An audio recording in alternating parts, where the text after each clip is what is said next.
Hello everyone, আসসালামু আলাইকুম। তো গাইস, আজকে প্রচণ্ড ঠান্ডা, তাই ভাবছিলাম ঝটপট একটা রেসিপি করা যাক। তার জন্য এখানে খিচড়ি বানাবো। তার জন্য নিয়েছি ডাল আর চাউল। এইগুলো আমি এখন ধুয়ে নেব। এই যে গাইস, আমার ধোয়া হয়ে গেছে। তারপর নিয়েছি সোয়াবিন, তারপর আর টমেটো, মটরশুঁটি, গাজর, আলু, ফুলকপি এগুলো নিয়েছি। এই যে এখন আমি রান্নার জন্য কড়াই বসিয়ে দিয়েছি। এখন দিয়ে দেবো তেল। এই যে তেল গরম হয়ে এসেছে, তারপর দিয়ে দিলাম তেজপাতা, তারপরও কুচি করা পেঁয়াজ দিয়ে দিলাম। কিছুক্ষণ এগুলো ভেজে নিব। তার লাল হয়ে আসলে তারপর আদা, রসুন, কাঁচা লঙ্কা বাটা দিয়ে দিলাম। তারপর দিয়ে দিলাম ডাল আর চাউল। কিছুক্ষণ এগুলো ভেজে নেব। তারপর দিয়ে দেব কিছু গুঁড়ো মশলা। তো গাইস, এই যে আমার ভাজা হয়ে গেছে, এখন দিয়ে দিব মশলা। তো গাইস, আমাদের ভিডিওগুলো তোমাদেরকে কীরকম লাগে প্লিজ কমেন্ট করে জানাবেন গাইস, প্লিজ রিকোয়েস্ট।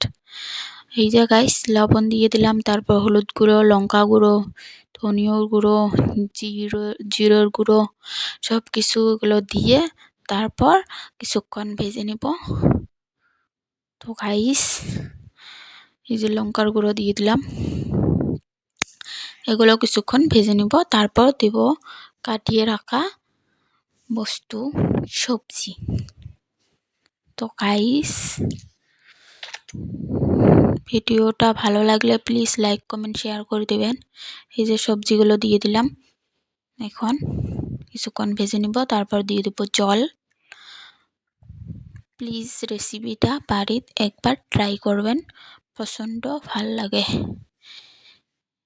খিচুড়ির সাথে বাইগনের চপ, তারপর পাঁপড়, এগুলো দিয়ে খেলে অনেক ভাল লাগে। ডিম ভাজি, তারপর আচার, স্লাইড এলে দিয়ে খাবো আজকে। তো গাইস, এই যে পানি দিয়ে দিছিলাম। এই যে ফির পানি দিয়ে দিলাম। এই যে,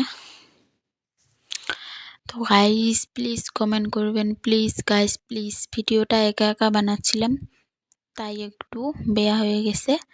প্লিজ এটা ইগনোর করবেন।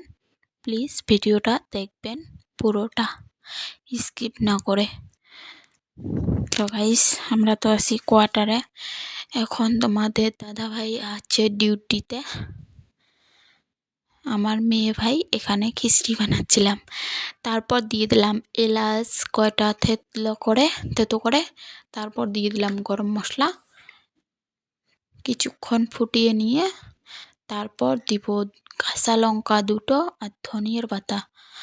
তারপর কিছুক্ষণ ফুটিয়ে নিয়ে 2 মিনিট ফুটিয়ে নিয়ে তারপর নামিয়ে নিব।